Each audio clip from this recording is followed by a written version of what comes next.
Life seems to go on without effort when I'm filled with music. Hey guys, today's topic of the video is going to be about one of the most important novel in Victorian era, which is written by George Eliot, The Mill on the Floss. But before starting, I will suggest you to subscribe to my channel so that you can get all my literature related videos.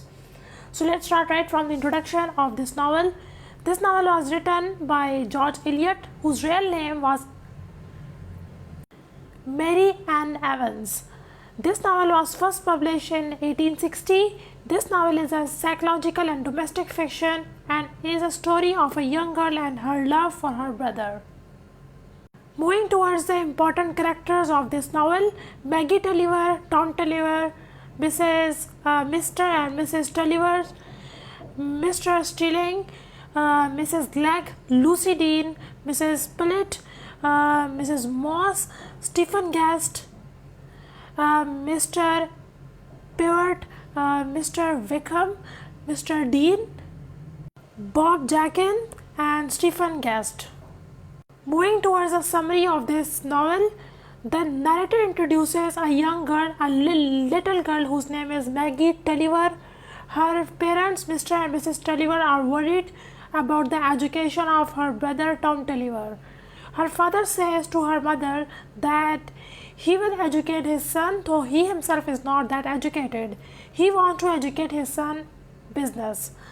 Mr. Tulliver's friend, Mr. Riley, suggests him to send Tom to an educated person, Mr. Stilling, and Tom is sent to him. Maggie likes his brother and she loves her brother, and she is delighted whenever Tom's come to home.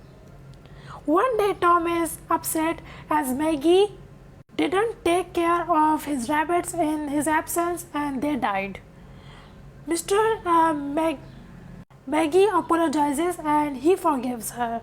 One day Mrs. Tulliver's sister, Mrs. Glegg, visits them. Tom and Maggie play with her daughter Lucy Dean. Meanwhile, Mrs. Glegg criticizes Tom and Maggie for being naughty and also criticizes Maggie's long hair. She has been always criticized by adults for her long hair and her features. So Maggie goes upstairs and cuts her hair with scissors. If life had no love in it, what else was there for Maggie? Mr. Tulliver get into an argument with Mrs. Glegg, and after Mrs. Glegg's such a bad visit, Mr. Tulliver decided to pay back all her money, which he had borrowed from her, because he doesn't want to take money from his wife's sister. Mrs. Tulliver visits Mrs. Pillett and asks her to end the fight between Mr. Tulliver and Mrs. Glegg.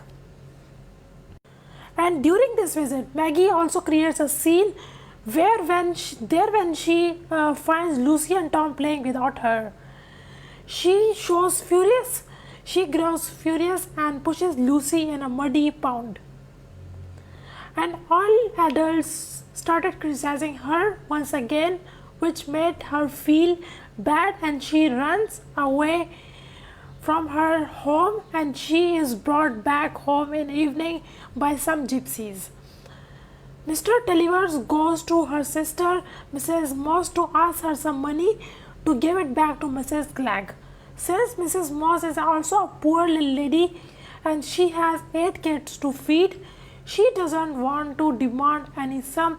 So Mr. Tulliver doesn't want to demand any sum of money from her.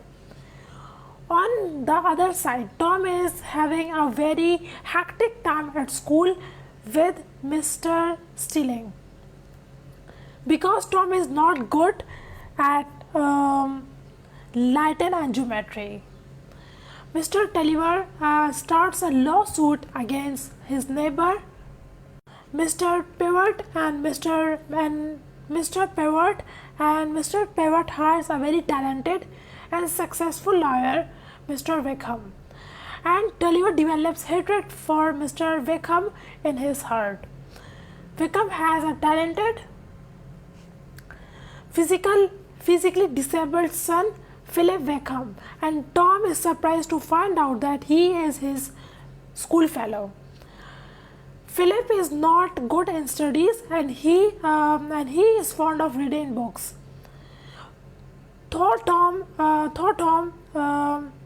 Philip is good at studies, yes, and he is fond of reading books also. Though Tom is not good in studies and he has practical knowledge.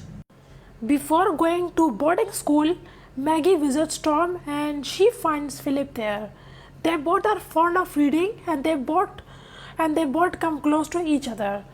Mr. Tulliver has lost the same case against Mr. Pivot, and he will give up his mill, his money and everything, and he is now bankrupt and also fallen from the horse. Mr. Tulliver is now in high debt, and he has to sell his home furniture. Tom is now the new head of the family, and it is very disgusting for him that they have to sell their home's furniture for the debt. To earn money, Tom goes to his uncle, Mr. Dean, for a job. And he asks Tom that he will employ him if he has accounting and bookkeeping skills. So, Mr. Wickham decides to take revenge on Mr. Tulliver by buying Dorlcote Mill and keeping Mr. Tulliver as his employee. This makes Mr. Tulliver ashamed and angry, and he takes an oath from Tom that he will take revenge on Wickham one day. They are living such a miserable life there, and Tom is working day and night to earn money to pay back for his family's debts. Meanwhile, Maggie and Philip are meeting in secret and they both fall in love with each other. When Tom finds out about their affairs, he gets infuriated and makes Maggie promise him that he will never meet Philip without Tom's permission. After some years, Tom is ready to pay back all his family's loans, and he has also invested some money in a shipping venture with his old friend Bob Jenkins. They decided to pay the creditors at a dinner. At the same night, Mr. Tulliver refuses to work for Mr. Wickham anymore. Frustrated against Mr. Wickham's enmity, Mr. Tulliver starts beating him with horsewhip, and after some time, Mr. Tulliver's become ill. Before he dies, he advises Tom to get back the old mill. After the loss of Dorlcote Mill, Tom has been staying with Bob Jenkins, whereas Maggie has a job as a teacher. One day, Maggie visits Lucy Dean home, and there she meets Stephen Guest, who is a suitor of Lucy and will inherit the Guest and co-fortune, and they both come together. Like Lucy, Maggie and Stephen Guest come together, they fall in love with each other. Philip also visits there and wants to marry Maggie, and also insists his father to sell a Dorlcote Mill to Guest and Co. But Tom opposes the marriage of Philip and Maggie. This attraction of Maggie and Stephen makes Philip jealous. All at a ball, Stephen kisses Maggie's arm and she runs away. Stephen tells Maggie that he loves her, but she realizes that it is a very bad to love someone while you are engaged to someone else. Like Stephen is engaged to someone else, but he is loving Maggie. This is bad in front of Maggie. Maggie puts it down, saying that she cannot live happy by causing an unhappiness to others. One day Stephen and Maggie go on a boat and suddenly Stephen changes the way of boat and pretends that they are eloped and had gotten married. Maggie gets shocked and after that visit she feels regret going with him. This causes disgrace for Maggie and her in her town. To find comfort, she visits her brother Tom, but he also discards her as she has committed a disgusting act.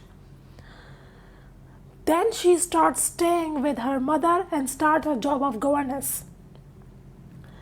People accuses Maggie sleeping with Stephen out of their marital relationship and condemn them. One day Stephen writes a letter to Lucy Dean that they have done nothing and Maggie is blameless. So Lucy visits Maggie and forgives her. Also Phillips writes a letter to Maggie and tells her that he still loves her and he believes her. One night after heavy rain, the river has broken through the dams and the town is flooded. Maggie takes a boat by herself in order to save Tom and they both come together in a boat.